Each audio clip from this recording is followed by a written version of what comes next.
22របៀបធ្វើរូបផុសលើដើមឈើ Tree Exposure បើករូបភាពដើមឈើនិងរូបភាពក្បាលខ្មោចចាប់ទាញរូបភាពក្បាលខ្មោចទៅដាក់លើផ្ទាំងរូបដើមឈើចុច Ctrl Shift U ដើម្បីដាក់ Hue and Saturation ចុចនៅលើ Brush Tool កំណត់ទំហំរបស់ Brush និង Hardness 0% និងប្រភេទ Brush ជា Soft Round ដូរ Foreground ទៅជាពណ៌ខ្មៅដោយចុច D បន្ទាប់មកចុចនៅលើ Edit in Quick Mask Tool ដែលនៅខាងក្រោមរួចយកវាទៅជូតលើក្បាលខ្មោចតាមរាងដែលយើងពេញចិត្តពេលជូតរួចរាល់ហើយចុច Q ដើម្បី Make Selection ចុច Ctrl Shift I ដើម្បី Invert Selection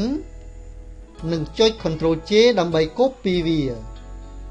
ចុចបិទភ្នែក Layer ក្បាលខ្មោចខាងក្រោមចុចនៅលើ Layer ដើមឈើ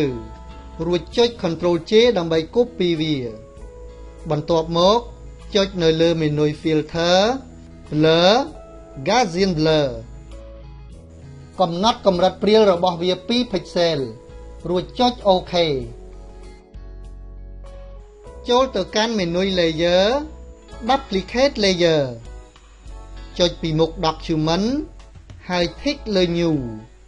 និងដាក់ឈ្មោះវាថា Tree Map រួចចុច OK ចុចបិទផ្ទាំង Window របស់ Tree Map ហើយចុច Yes រួច Save វាទុកនៅលើ Desktop ជាប្រភេទ Photoshop PSD File ហើយចុចលើ Save រួចចុច OK ចុចលើ Layer ក្បាលខ្មោចដែលនៅលើគេចុចលើ Menu Filter Desktop Display វាកំណត់តម្លៃលេខឲ្យសមនឹងទំហំរូបរបស់អ្នកហើយកំណត់យក Strict to Fit និង Repeat Add Pixel រួចចុច OK នឹងចូលទៅរើសយក Tree Map ដែលយើងបាន Save ទុកហើយចុច Open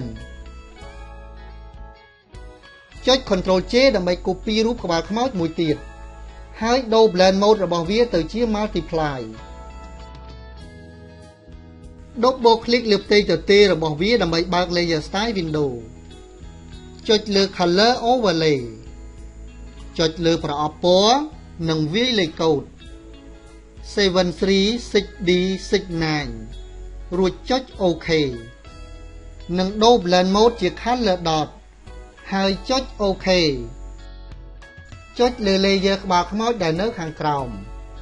រួចដូរ Blend Mode ទៅជា Overlay និងបន្ថយ Opacity មកត្រឹម 20%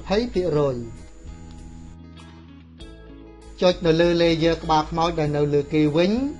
ហើយចុចលើប៊ូតុង Adjustment Layer ខាងក្រោមចុចនៅលើ Curve ហើយចុចនៅលើប៊ូតុង Clipping Mask ឬចុច Ctrl Alt G នៅលើ Keyboard ក៏បានរួចចាប់ទាញពុតខ្សែកោងឲ្យវាបង្ហាញពណ៌រាងដិតក្រាស់បន្តិច